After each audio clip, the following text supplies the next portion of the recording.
وأصحاب اليمين ما أصحاب اليمين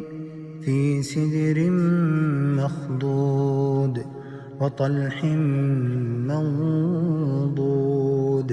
وظل ممدود